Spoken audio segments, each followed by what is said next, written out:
Okay, hi there. Welcome to this portion or edition sa ating talks sa diri sa may amazing channel. And we also have Pulso Ilonggo and Uwak is live. Ayun. So this is George Winston and ako nga upod for this edition natin si Alan.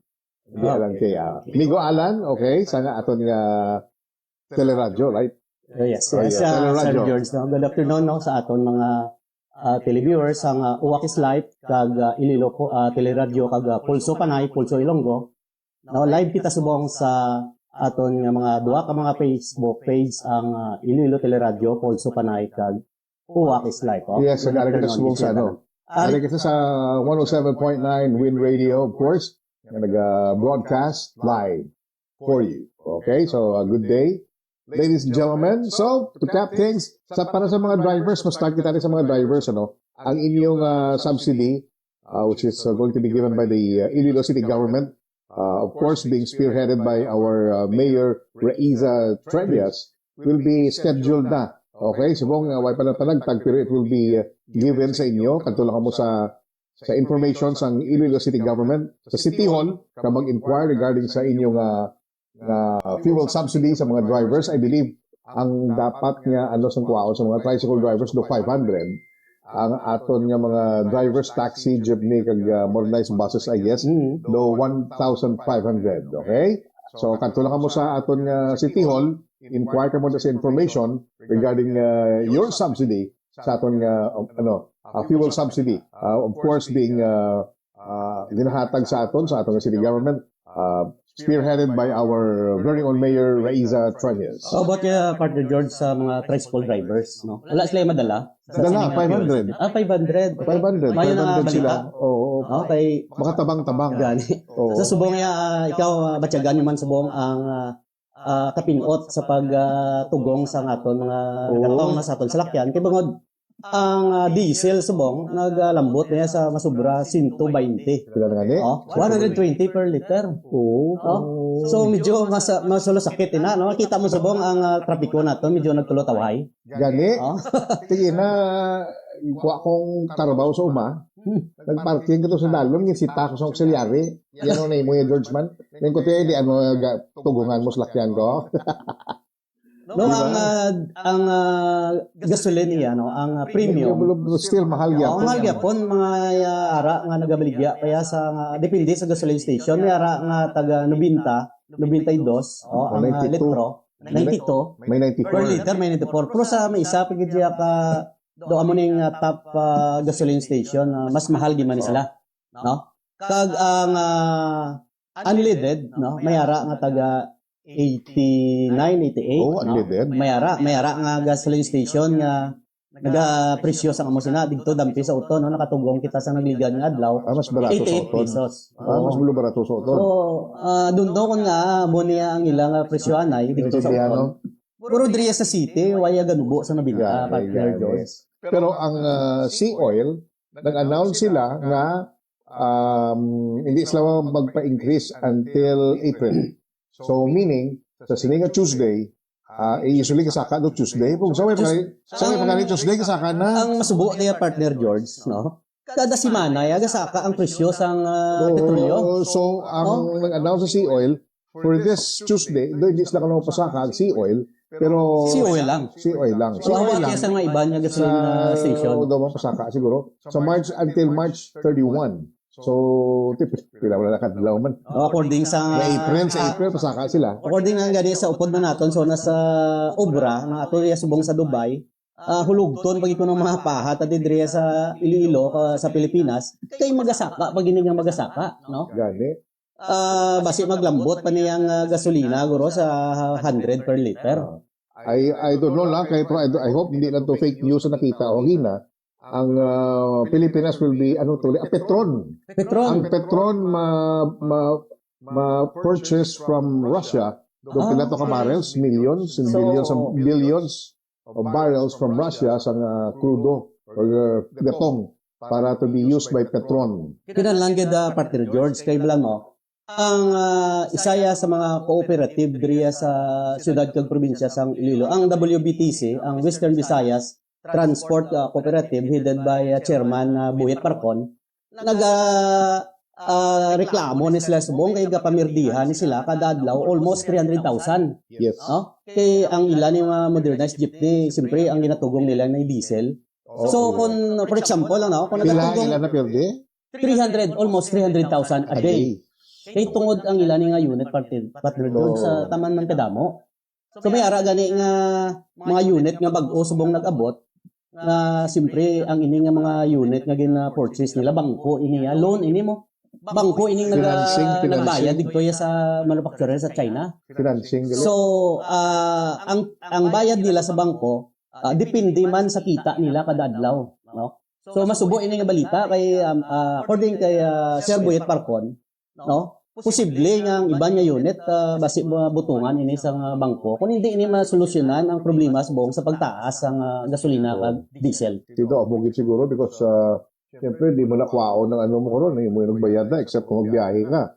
Na kung magbiyahe ka, pinamalay mo ginan sa kon. Oo.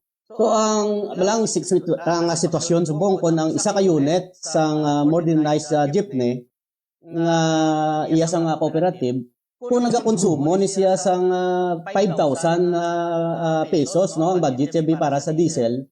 So meaning i-times 2 mo ni masubra pa gani kay ang presyo subong sobra pa ya sa times 2 sa original prices ang nagligad sang wala pa sang oil prices. Gani. So dapat din tani masolusyonan na ni sang ano sang aton nga gobyerno, which we will be discussing later on ang regarding sa approve ni BBM ang mapwede na maano excise tax. I think okay, we'll have that later on. Pero amo na, so dapat tani ano nila isang US, Israel, Iran. Tatlo na nila. Tama na ano pa nga. Ang tingala ko lang yung partner George, hindi man lang Iran ang nagabaligya sang oil, nadamo man. So ang rason lang nila kay tungod ko no, hindi makalabay ang mga oil tanker sa Hormuz Strait. Adamo Russia gabaligya man no. Ang Dubai, siyempre Dubai do apektado sila.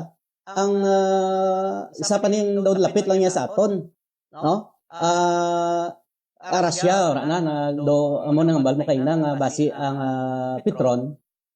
Purchase so kung hindi na fake news basi I hope hindi lang no kay damo.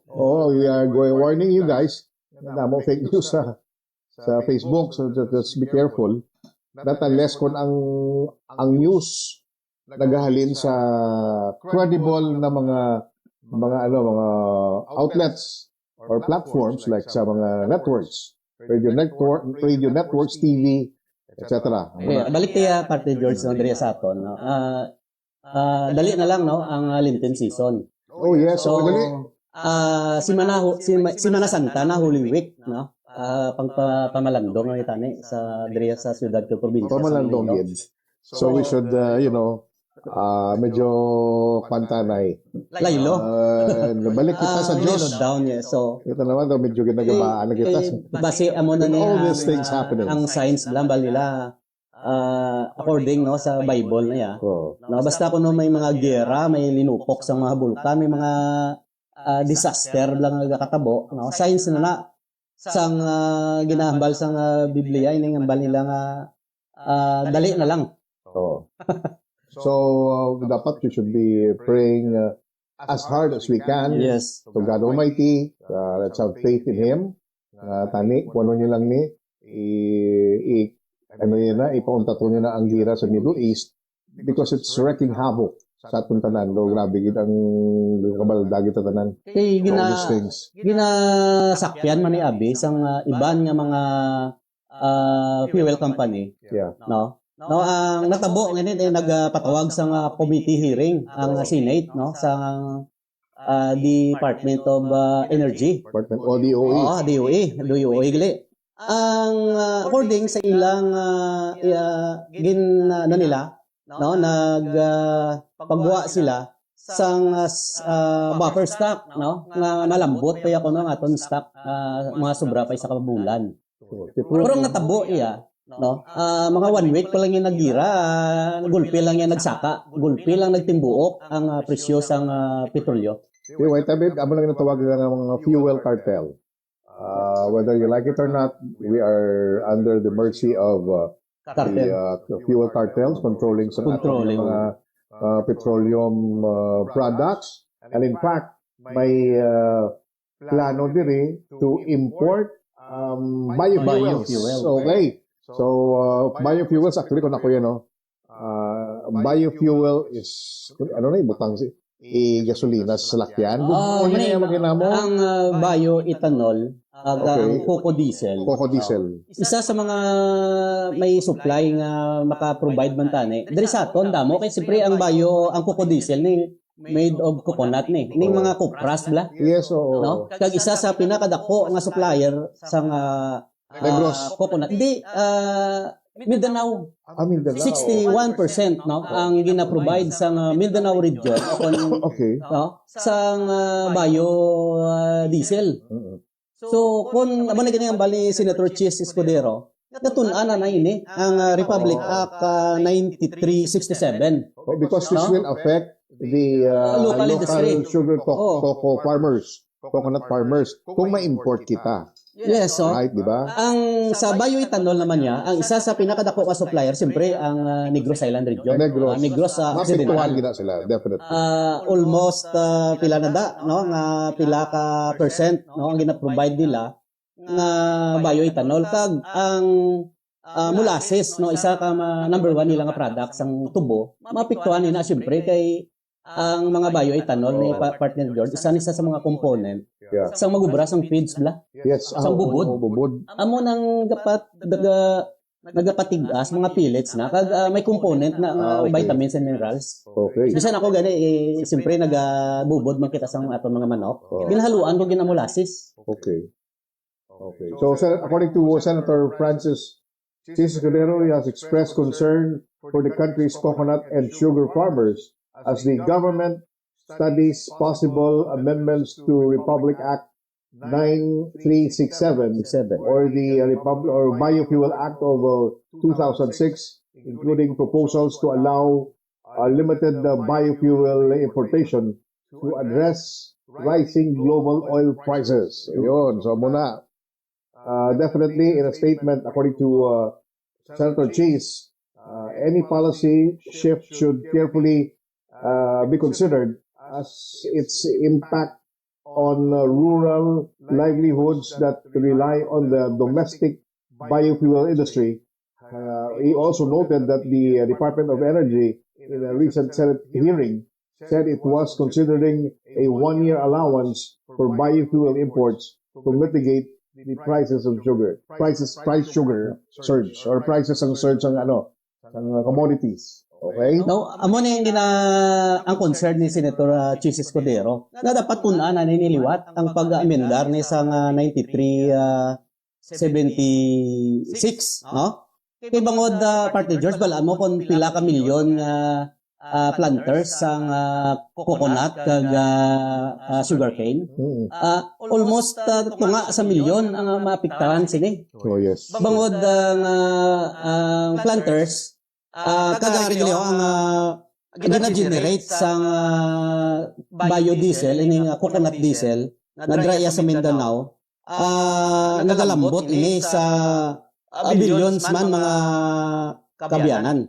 Ang Negros actually ang ilang cocoa diesel industry generated 46 billion while ethanol contributed 26 billion, together sustaining more than 500,000 coconut and sugar farmers. Nationwide, Negros Occidental, the country's sugar capital, remains at the heart of the ethanol production, and any temporary importation would directly hit its farmers and, undermine decades of investment in the sector sa Negros. Ang sa may coco diesel naman niya, ang biofuel man gyapon, ang pinakadako nga supplier siyempre ang Mindanao, no. Suno sa Department of Science and Technology, no. Ang Davao Region, Partner George, amo ang nagapanguna nga producer sa Davao Region. Ang nagapanguna nga mag-produce sang lubi, no. sa pungsod. Nag-aamot ini sa 14.4%, no, sa production.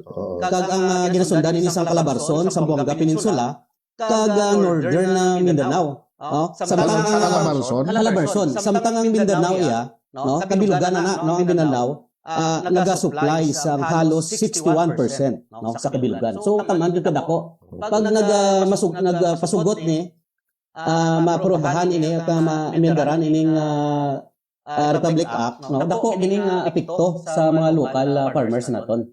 Okay. Sa lubi kag sa sugarcane. So, Negros and Mindanao respectively. Yes, sir. Diba? Okay. And also, si BBM, atong presidente, President Ferdinand Marcos Jr. on Wednesday signed into law the measure giving him emergency power to suspend or reduce the excise tax rate on fuel. Okay? So the president, si BBM, upon the recommendation of the Development Budget Coordination Committee or DBCC in coordination with the Secretary of Energy to suspend the imposition of or reduce the excise taxes on fuel under this section when the average Dubai crude oil price based on mean of Platts Singapore or MOPS reaches or exceeds 80 US dollars. So, okay, so $80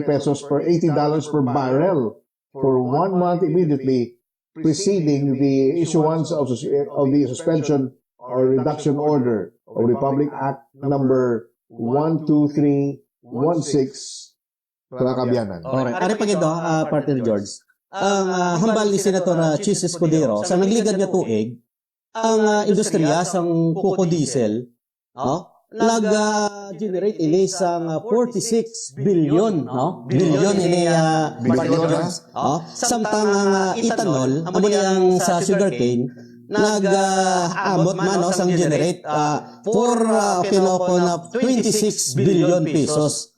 Kagunting bon ini nagasuporta ini sa sobra tunga sa milyon nga mga manguma Partner George. So imagine mo. Okay. Bilyon ang inastoryan. Dati kung madayon yung importasyon, kaya ba sa DOE, nagpasugot sila sa 1 year importation. 1 year? 1 year. So, ang balbagid sa CONFED, Confederation of Sugar Industry, na kung ginalang na hugot din ang ilang pangindi sa sining pag-iminda sa sining Republic Act. Kay bangod balaan isang asosasyon na mapiktuhan ang planters kag ang farmers sa sining lihok nga ginapasubtan man sa Department of Energy. So, balaan naman naton kung sino subong ang secretary sa Department of Energy, Partner George, balaan mo? Tayo Ilongga. Si Ma'am Sharon Garin. Sa First District, si Ma'am Sharon So, Garin. ipang patawag ni sila sa committee hearing. I think ito din sa social media. Yung reaction now. Siyempre, ginisa ni sila ni Senator Marcoleta. Ayun. Kay bangod sining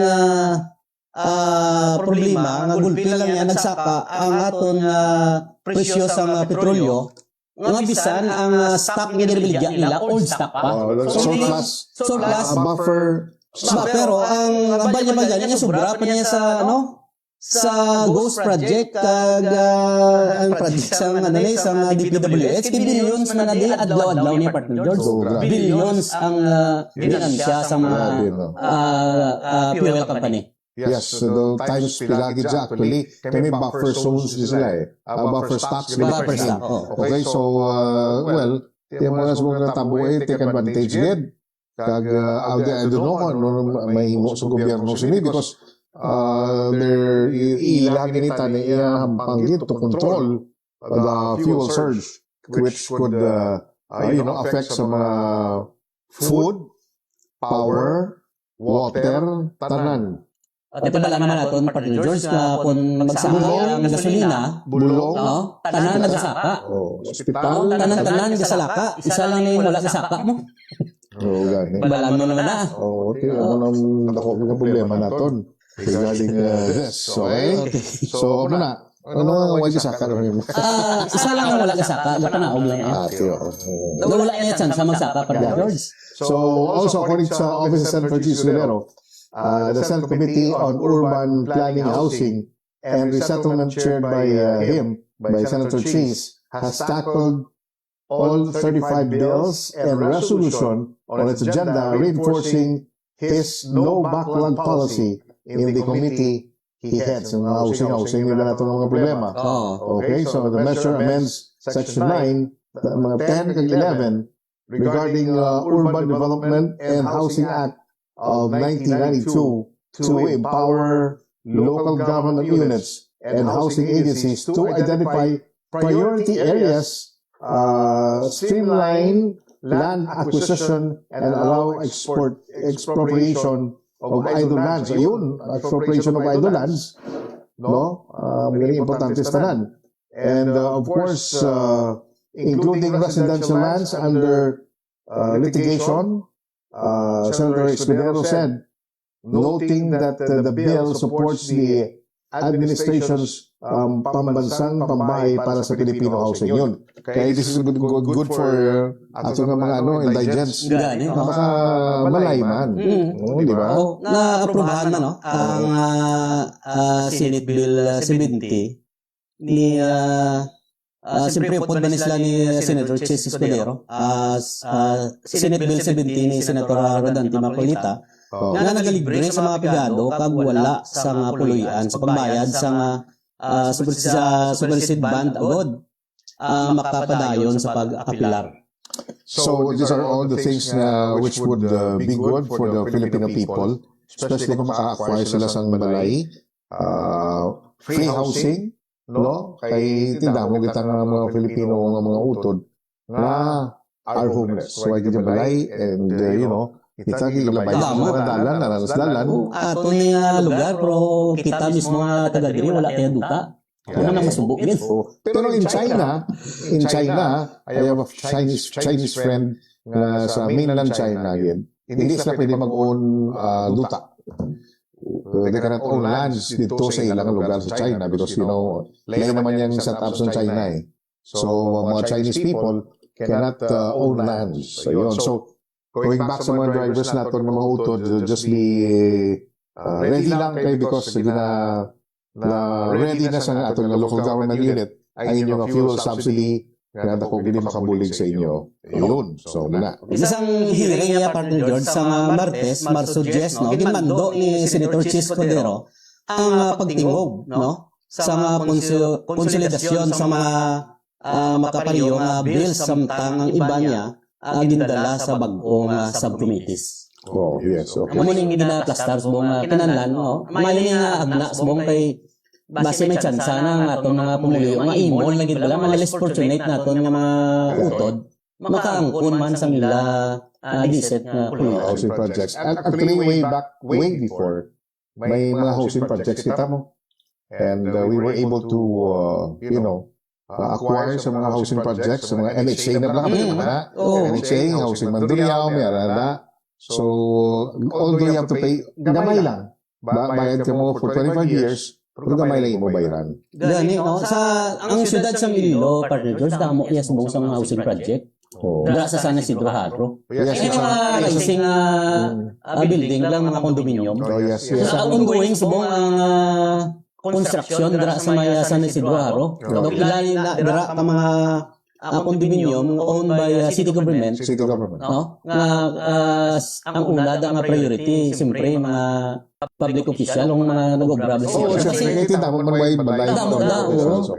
That's also good, projects ng city para sa atong mga public servants. Siyempre, alang ginananda, tagaan naman sila gamay nga priority, tuon mga makabalayman. Di ba? Okay. So, amo na ang amon nga subong for the day.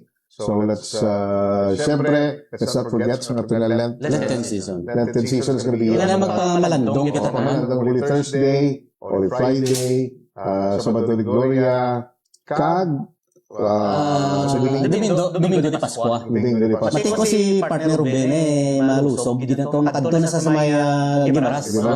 kay isa sa mga debutis o kung may panata gila partner George, nagasaka ni siya sa Balaan Bukid. Ano ba siya tal nila? Sige. So we hope you are going to have this Lenten break sa mga Gobra, sa mga estudyante. Enjoy your summer vacation. So let's let's do something worthwhile, especially sa mga students. Sa ato man, let's enjoy, panalandong kita, as you've said, sa sining apat kadlaw. Apat kadlaw nga bakasyon. Pero dapat ini nga apat kadlaw naton nga bakasyon, isulit tayo ni, no? Bali, magpangamuyo kita sa tamaan gid kahugot, no? Nga matapos na ang gera sa Middle East. Kaya amo ni ang isa sa mga rason, no, nga ang fuel hike, no, nagasaka kag suno sa aton nga impormasyon dito migo nato, no, ato subong sa Dubai, basi maglabot pa ini sa 100 pesos per liter ang gasolina. Ang diesel na balaban. Lapit na lang meron ang liga ganito 98 na partner George. Kaya lang sa Irani, close nila ko ng Hormuz Strait. Hindi man siguro pwede. Kaya sa balita, may kagalatang balita. Arang US, siyempre, pananganin niya, arang US. Hindi sila nila, praying it to God. Almighty nga, tanili na mag-escalate ba nila. Kaya ang problema sila na kung mag-escalate ang gira. Ang isa niya sa mga nakita pa niya naton, no, ang ining gira sa Middle East, do lain ng tinutuyang ang US ganun subong nag-open niya sa nila trade sang oil, no, kung sino ang magbakal nga siya, no. Ang US may fuel stock na sila sa Alaska. Ang Alaska na nag-stock sa US. So, willing na sila pagwa sa ilang stock. Siyempre, baklong naman eh. Gani. Sige lang. Papangamuyo na tayo. Let's pray to God Almighty. All these things will be masolusyonan. Para hindi ba tama apekto? Ito nga, man tayo, di ba? May isa kaya, dire sa Palawan, may ara kita dira source na, no? Pero hindi na nabantayan sa China to? Ang nag-operate ganyan ang US man. US company. At sila pa yung majority sa mga bayar la. Hindi ba nga muna ginakuan sa China da? Lain pa gina partner George. Kaya dugay na gas may Palawan. Dugay na Galing ba na natago Manila? Galing na wala lagi na disclose. Kung pila ang income sa nakira, kag kung yung kadto. Ang income. Kag may diri sa aton ganyan may isa man ka move, no? Don't know kung sa din nga dili sa city government o kung sa provincial nga ang Simarara coal fired Simarara coal, no, nga hindi na pag-i-import na yung ilang mga coal to dili na lang i-supply sa ato mga coal fired kaya siyempre kaya ba nila hindi ko no quality or gamay low grade bala ang coal dry sa mga Simarara, pro which is may nagambal na pariyo lang nga ay tagaan tapay priority ang ibang nga nasyon nga kita di mismo sa syudad kag probinsya sa Iloilo da kinahanglan ko. Ano ganito ang area na nakuan sa China? Palawan. Palawan na ito. May aratada sa Palawan na malampay. Ay, sa maganda. Gina kantuan permis sa China. Bala ang ginabigay ang atom. Bala mga West Philippine Sea.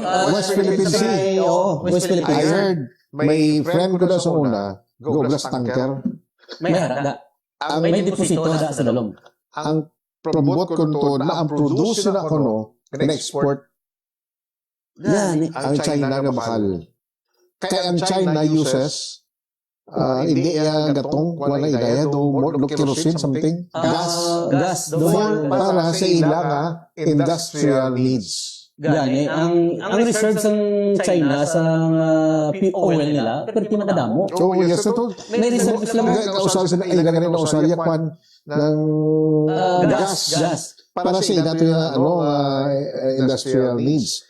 At itong sa China, grabe kung sa mga improvement sa China. Kag may technology sa yung China, nga ang mga bamboo nila, maka produce gali ang bamboo sa do well man. Kita mo naturan mo bla nga magatong sa kawayan. Matsyag mo do may gas sa sulod, nagulpi lang gasikla maglayo. So nadiskubrihan na sa China yang mga ang bambu ni nga mga wala pa yung laya. So nag-produce gali sa oil. Sige. Anyway, so we would like to thank you guys for joining us here sa ating program, weekend program naton. So, ano lang kami na, ma-break kami because it's gonna be the Holy Week. Actually, Holy Monday na subong. Holy Monday na subong. So, we are going to have a break. So, we'd like to thank you guys for joining us here sa Pulso Ilonggo, amazing channel. So, we'd like to thank you guys. Pangmuyogin, let's keep on praying. And God bless. Peace be with you. This is George Swanston and Alan here. Salamat din.